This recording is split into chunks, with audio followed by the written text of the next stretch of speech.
तो बीच में हो क्या कुछ कार्यक्रम? देखो, जो हमारे पर्व है वो साल में एक बार आते हैं, लेकिन जो ये पर्व है ये 5 साल में एक बार आता है। इसलिए पूरे बिहार के वासियों को जंगल राज दोबारा खत्म करने के लिए बहुत अच्छा मौका है।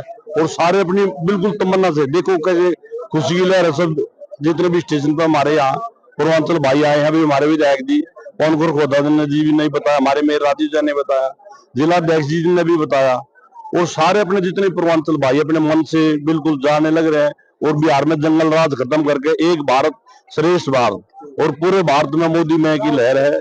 और बिल्कुल जंगल राज खत्म करके बिहार से जब भी वापस आएंगे, ये बिल्कुल बेड़ा उठा के यहाँ से चल पड़े हैं हरियाणा से। सर, आज सभी तमाम नेता यहाँ पहुंचे हैं, इनको हरी झंडी दिखाई, लेकिन सोनीपत के अंदर करीब 100 से 120 मजदूर जो है उनकी मौत हो जाती है, उस समय कोई भी नेता उनके बीच नहीं है। देखो, हमारे प्रत्येक मजदूर की मौत पर प्रत्येक नेता पहुंचता है, बिल्कुल।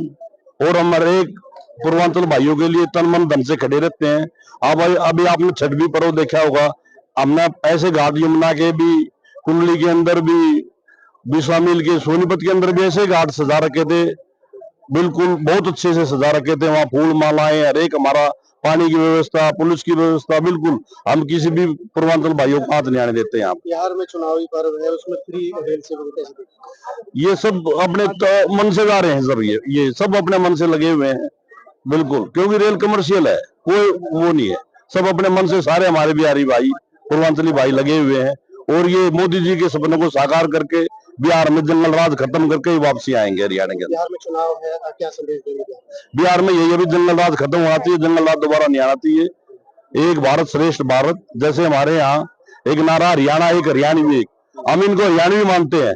इन्होंने बेड़ा उठाया है बिहार में जंगल राज खत्म करके, जब ये वापसी आएंगे हरियाणा के अंदर। की सरकार है वो तो कहते हैं कि बिहार मतलब बहुत तरक्की कर रहा है, वो तो आपके सामने है। वहाँ दिन में भी नहीं निकलते थे, अभी यूपी में भी देखा होगा आपने, योगी जी आने के बाद कितना वो है। ऐसे ही बिहार के अंदर बिल्कुल हम जंगल राज खत्म कर देंगे। कमल खिलेगा या फिर लालटेन जो है? कमल खिलेगा, इंडिया की सरकार आएगी, लालटेन तो कोई दिखाई नहीं दे रही, बहुत चुकी है, बिल्कुल।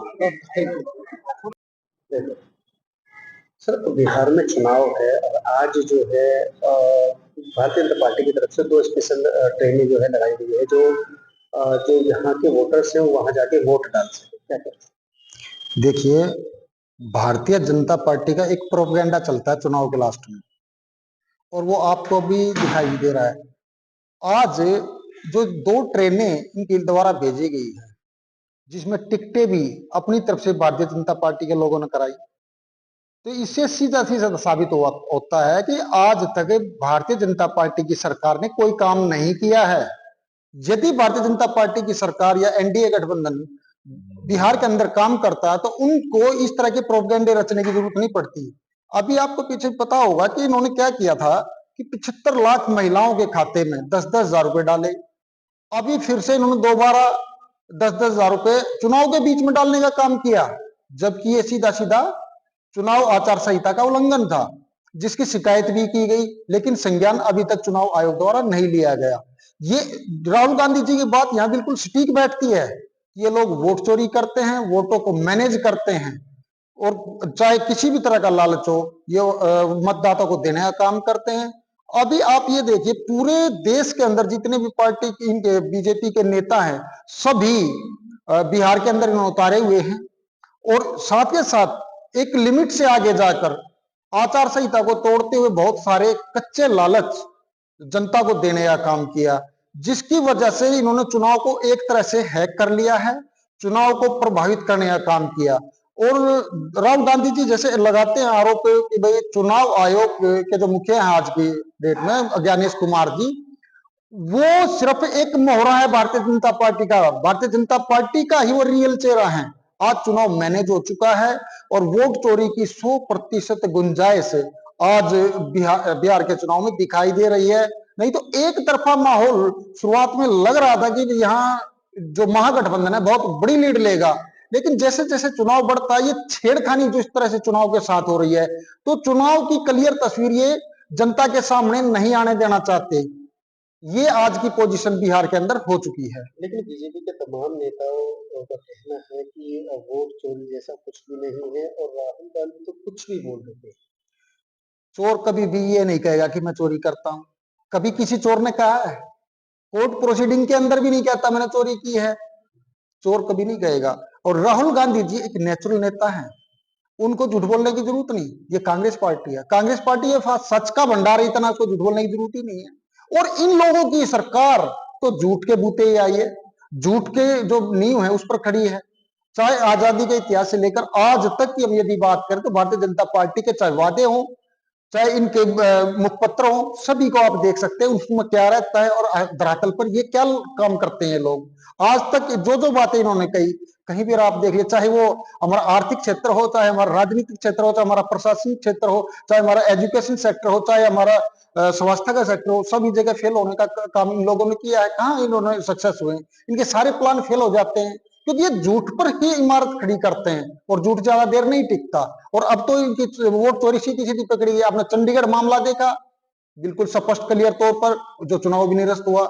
उसके बाद अभी कुछ सरपंचों की ईवीएम को ली गई, वहां ये मामला हुआ। उच्चारण में आप देख लीजिए, यदि ईमानदार थे तो वोटिंग रिपोल क्यों नहीं मतलब रिकाउंटिंग क्यों नहीं होने दी? इन्होंने कराते ना, ये पता चलता ईमानदार कौन है, बेईमान कौन है, चोर कौन है और वोट चोरी करता कौन है, सब पता चल जाता, आराम से पता चलता। अभी ये सुप्रीम कोर्ट के अंदर मैटर को लेके चले गई। मतलब एक तरह से ये जनता को बरगलाने का काम कर रहे हैं, बेवकूफ बनाने का काम कर रहे हैं। बिहार भारतीय जनता पार्टी का एक संकल्प है कि जब भी लोकतंत्र का कोई त्यौहार, कोई पर्व आता है, उसको हम कैसे हम सर्व समाज के साथ कैसे मना सकते हैं। और इसी उद्देश्य को लेकर के हमारे बीच में हमारे जिलाध्यक्ष अशोक भारद्वाज जी भी हैं, हमारे मेयर राजीव जैन जी भी हैं, माहीराम जी भी, और तमाम भारतीय जनता पार्टी के सभी कार्यकर्ता शिद्दत के साथ लगे हुए हैं। और बिहार में एक नारा भी चला हुआ है कि बिहार में बहार बा और दोबारा से बिहार में एनडीए की सरकार बा।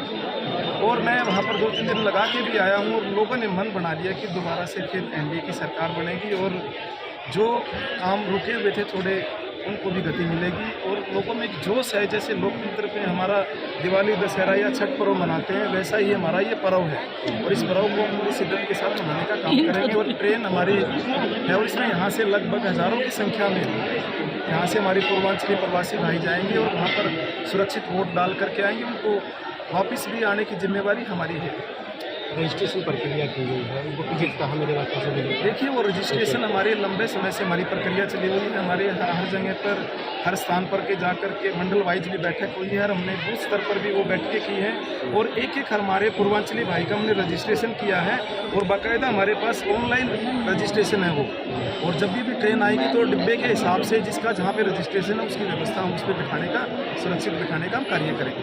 विधायक जी, छठ पूजा भी हुई है और भी अन्य त्यौहार होते हैं जो बिहार में मनाए जाते हैं। कुछ दौरान ऐसे स्पेशल जो ट्रेनें नहीं चलाई जाती हैं उनको फ्री टिकट सुविधा मिल जाती है, लेकिन चुनाव पर्व है, इस पर ट्रेन की सुविधा भी है और ट्रेन के अंदर खाने की भी सुविधा है। ऐसा नहीं है, केवल विपक्ष के भ्रामक मुद्दे होते हैं, जो विपक्ष का काम है वो करते रहेंगे। और विपक्ष के लिए मैं इतना ही कहना चाहूँगा कि उम्र भर करता रहा गाली में एक ही गलती, धूल चेहरे पे थी वो आईना साफ करता रहे।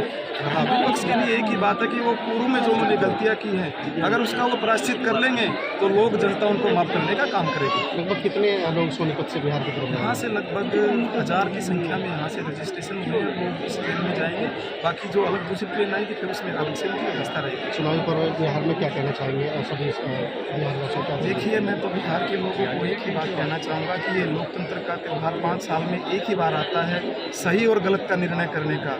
और मुझे ऐसा विश्वास है कि जो 11 साल में एनडीए की सरकार ने वहाँ पर कार्य किए हैं, लोग दोबारा से उस पर विश्वास जता करके उस पर मोहर लगाने का काम करेंगे। क्योंकि बिहार के विकास के लिए, बिहार को आगे बढ़ाने के लिए जो मोदी जी का 2047 का संकल्प है, उस संकल्प को और मजबूत करने के लिए लोग बिहार में एनडीए की सरकार बनाने का काम करेंगे।